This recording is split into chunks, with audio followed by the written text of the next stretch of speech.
Josie, your amazing, superior big sister has a very important announcement to make. MJ? Is that you? Of course it's me, your one and only big sister, the college graduate who still bothers to check in on her poor, expelled from high school little sister. You should feel honored, really. I mean, I'm doing you a favor. Wow. Haven't heard from you in ages, and you come in swinging like nothing's changed, huh? Impressive. Real classy. Listen, no matter how much you hate to hear it, we live in two completely different social worlds now, Josie. You're at the very bottom, and I'm staring at the top. You should at least show some respect when you speak to me. And? This isn't just a random flex call, is it? If you've got something to say, just spit it out. I'm actually busy over here, believe it or not. Straight to the point, are we? Fine. I'm getting married, okay? Oh, wow. So there was someone out there willing to marry you, huh? Color me shocked. Excuse me? No, really. I mean, what a surprise. You've got some nerve, sis. You, who didn't even graduate, still unmarried, still stuck at the bottom of the barrel. What right do you have to mock me? Me? Mocking? You must be imagining things. Listen up, brat. My fiance? He's a department manager at the hottest IT company in the industry right now. Elite salary, fast-tracked career path, you name it. He's way out of your league, obviously. It's all thanks to my college degree, something a dropout like you could never even dream of. Looks like the gap between us is just going to get even bigger, huh? Sorry about that. Yeah, you sure sound sorry. If you're gonna laugh at the end, maybe don't bother with the fake apology. Ugh! Are you seriously too dense to recognize when you're being insulted? God, this is why I say you're hopeless. And this is why I can't take you seriously. I mean, your insults are so stale, I have to insult you back just to keep myself awake. What did you say? Wow, look at us getting off track. Didn't you say you had something important to tell me? Or was this just your usual superiority parade? You're the one derailing things, and not me. Okay, my bad. So, let me guess. You're getting married, and you're about to tell me I'm not invited to any of the wedding events, right? Wouldn't want your bottom-feeding sister embarrassing you, huh? Sorry to disappoint you, but it's the opposite. You are invited. Wait, what? Really? Yeah, really. Turns out my fiance works with one of my old classmates, and, well, he knows I have a sister, so there's no hiding you. I see. So that's why you're stuck with me, huh? We're doing the family introduction this Saturday at noon. You will be there. Hold up. This Saturday? Are you kidding me? Did I not tell you I'm in Arizona right now? That's like a 3-hour flight, MJ. You couldn't have given me more notice? Doesn't matter. You're coming. His family is super traditional and takes this stuff seriously. Grandma, grandpa, aunts, uncles, everyone's going to be there. Wow. You're really going all out on this one, huh? Exactly. Think of it as your chance to help me pass this very critical first test in my journey to becoming Mrs. Elite. So suck it up and cooperate. Fine. I had other plans, but I guess I'll make it work somehow. That's the spirit. Oh, and just so we're clear, don't open your mouth unless absolutely necessary, okay? I don't need your dropout status ruining my image. Yeah. I'll just show up, stand there, and keep my mouth shut, right? Anyway, I gotta get back to work. Later. Seriously? How dare she act so smug when she's the one stuck at the bottom of the food chain?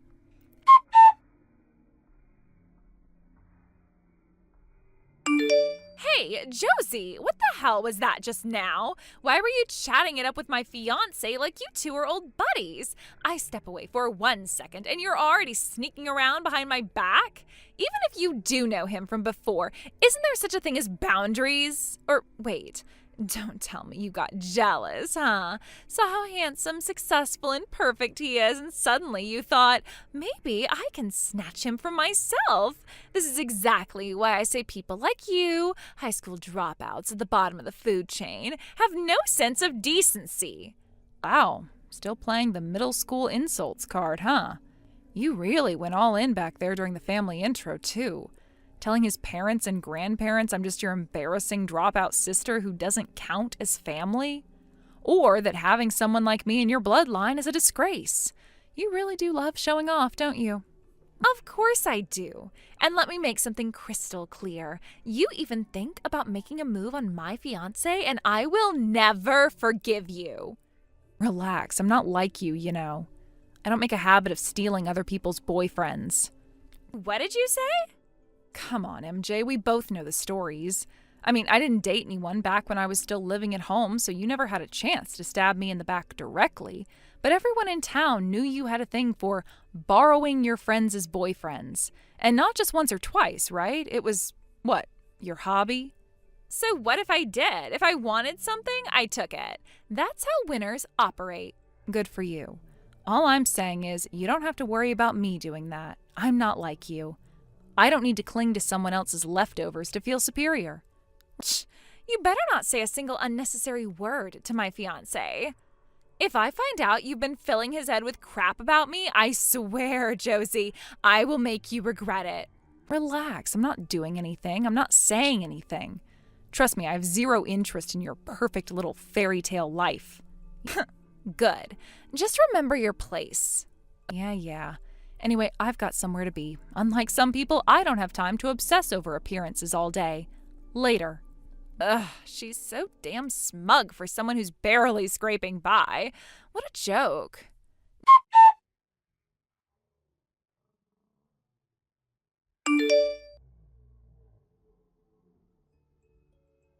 Josie, pick up your damn phone right now. Whoa, calm down, MJ. Your choice of words is getting a little out of hand. Shut up. What did you say to him, huh? What the hell did you tell my fiancé behind my back? What are you even talking about? Don't play dumb with me. What did you whisper to him when you snuck around and chatted with him at the end of the gathering? Don't pretend you didn't. He asked me a few questions on his own. I didn't say anything during the whole face-to-face. At least not until you stormed off and left me standing there. Like hell you didn't. Listen up, you dropout disgrace. You don't even deserve to breathe the same air as a college graduate like him. If you don't want to ruin my perfect marriage, you better get your facts straight and go to college yourself first. About that, I am a college graduate, actually. What? Yeah, I got my high school equivalency while working. Then I enrolled in K University. K University? Wait, hold on a second. My fiancé also went to K University. Mm-hmm. He was a senior when I was a freshman. We weren't exactly close, but we had mutual acquaintances. So yeah, we did know of each other. You've got to be kidding me. That means... Yeah, he was pretty surprised you kept calling me a dropout. Actually asked me, didn't you tell them you graduated? Awkward, right?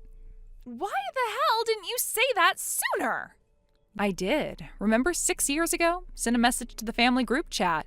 Told everyone I got my equivalency, then passed the entrance exams for K University. And 2 years ago, told everyone I graduated. No, you didn't. I did. No one replied. But I saw the red receipts from everyone. You included. Lies. All lies. You're a dropout. Always have been.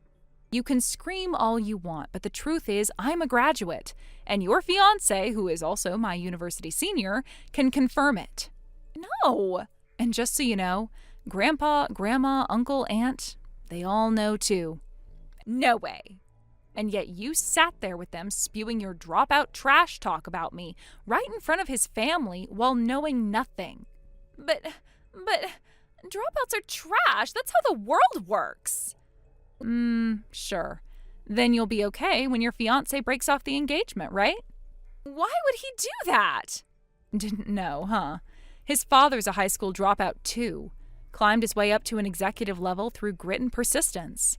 Your precious fiancé said I could tell you that now since, well, he's pretty disgusted by the way you and the family acted towards me. That's impossible. A dropout? An executive? Are you joking? Nope. That whole bully your daughter-in-law act the family put on, he and his parents saw it. He said he nearly walked out of the venue. He could already see what kind of hell you'd make for his family after marriage. Guess that's why he's pulling the plug. No, this is wrong. This isn't how it's supposed to be. I'm a college graduate. I'm the winner. You can't win against me. Oh, MJ, it's cute how much faith you put in your degree. the hell does that mean? Where have you been working since graduation? I mean, if you're gonna brag, at least show some results. What does that have to do with anything? Local gossip says you didn't even bother job hunting. Chased after high-income men clinging to, "I'm a K University graduate," like a badge. Used it to sneer at other women in the neighborhood. Guess what? They've been laughing behind your back for years now. Your whole family is the town joke. Lies. Shut up, shut up, shut up, shut up! Anyway, your fiance, or rather ex-fiance, and his family asked me to pass along their regards. They said goodbye, and so do I. I won't be informing the family when I get married. I'm cutting ties for good. Wait, you can't. Watch me.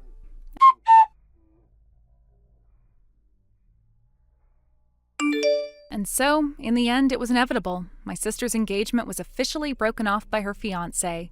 Given everything that had happened, the arguments, the lies, the suffocating expectations she placed on him, it had only been a matter of time before he finally reached his limit.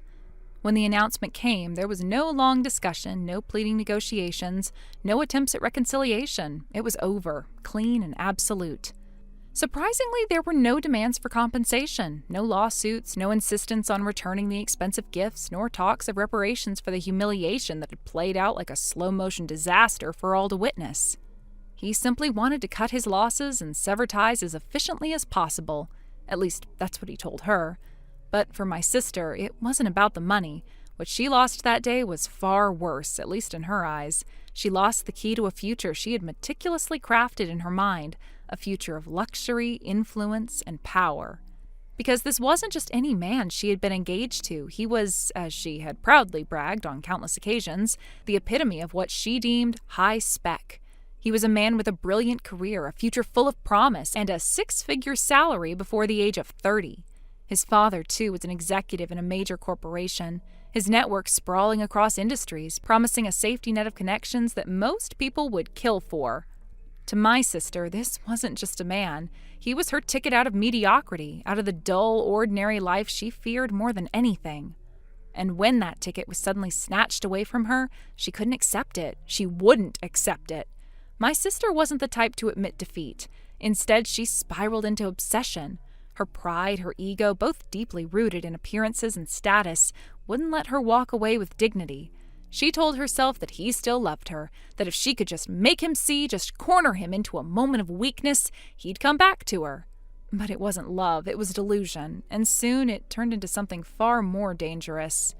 She began stalking him. At first it was subtle, waiting outside his office, coincidentally showing up at the restaurants he favored, sending texts that began as pleas but quickly escalated into accusations and threats. She followed him in the shadows, convinced that if she could just be near him, he would realize they were meant to be. But her behavior grew more erratic, more desperate. She began harassing his friends, his colleagues, even his family. She lost sight of reality, trapped in a downward spiral of obsession. Eventually, she crossed the line into criminal behavior. She violated the anti-stalking law. The police were called, she was arrested, and with that arrest came the stain she could never scrub away, a criminal record. One that would follow her for the rest of her life, a scarlet letter branding her as unstable, dangerous, unfit for the very society she once tried so hard to climb into. Now, the already slim chances of her marrying into a respectable family, let alone one of high standing, had been all but obliterated. My parents, as proud and image-obsessed as she was, panicked. They couldn't stand the idea that their eldest daughter might forever be branded a social failure. They scrambled to salvage the situation, clinging desperately to whatever hope they could find. They began an all-out assault on the marriage market. Matchmaking agencies, blind dates, introductions from acquaintances and distant relatives. They tried everything. But each attempt only led to more heartbreak, more rejection. No one wanted to be associated with a woman with a record. The whispers spread quickly in such circles. My sister became a cautionary tale, the one everyone avoided. And then, in their desperation, they fell for a scam. It was almost inevitable, really. They were the perfect marks, desperate, vulnerable, blinded by the fantasy of salvaging their pride. A man claiming to be a marriage broker introduced them to what he described as the ideal match. An elite bachelor with impeccable lineage waiting for the right bride. Of course, there were processing fees, introduction fees, background checks to cover. My family, eager to believe that this was their last chance, handed over everything. By the time they realized they'd been conned, they were $50,000 in debt. And that was how they ended up where they are now. My sister and both of my parents working themselves to exhaustion every day, trying to chip away at the debt that hangs over them like an ever-present storm cloud. They live in a small apartment now, stripped of their former comforts, constantly bickering, blaming one another for the mess they created. There are days when I hear bits and pieces from distant relatives or old neighbors about how things are going in that household. None of it is good. The tension, the bitterness, the regret, it poisons every corner of their lives now. They lash out at each other because there's no one else left to blame. And yet, I feel nothing but relief that I severed ties with them when I did. If I hadn't, I might have been dragged down with them, suffocated by their delusions, crushed under the weight of their unrelenting obsession with status. Sometimes, late at night, a flicker of guilt crosses my mind. They are, after all, still my family by blood. But that's where the sentiment ends. Blood ties mean nothing if they only bring you pain. I chose a different path, one of quiet happiness, one built on mutual respect and love rather than appearances and social climbing.